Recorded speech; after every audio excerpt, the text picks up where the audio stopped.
বেতন বোনাস সহ যাবতীয় বকেয়া পরিশোধের দাবিতে রাজধানী ঢাকার বিজয়নগরে শ্রম ভবনের সামনে আবারও অবস্থান নিয়েছেন টিএনজেড গ্রুপের শ্রমিকরা।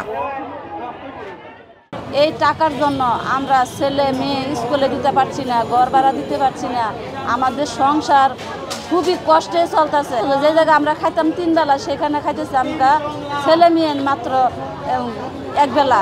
আমার একটা দাবি, আমাদেরকে যদি মানুষ মনে হয়, আমরা যদি গার্মেন্টস শ্রমিক, আমাদের দ্বারা যদি আপনার দেশের একটু উন্নতি হয়ে থাকে, তাহলে অবশ্যই আমাদের ব্যবস্থাপনা যেগুলো আমাদের পাওনা আছে, আমাদের পাওনাগুলো আমাদের বুঝাই দেবেন। গত সোমবার থেকে তারা এই শ্রমভবনের নিচে অবস্থান করছেন। এখানেই থাকা খাওয়া করছেন নারী ও পুরুষ শ্রমিকরা।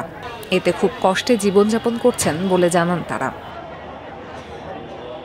বেতন 14 মাসে বেতন আছে, আর ছুটির টাকা আছে, তারপরে বোনাস আছে, এগুলো দেয় না। বারবার আমাদেরকে আশ্বাস দেয় দিব বলে, কিন্তু দেয় না।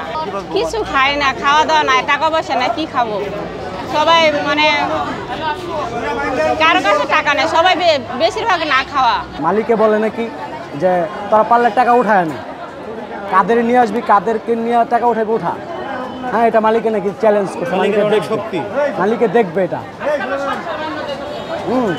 এখন এই প্রত্যেকটা এই শ্রমিক আমরা যারা আছি এখানে খুব কষ্টে জীবনযাপন করে দিতেছি।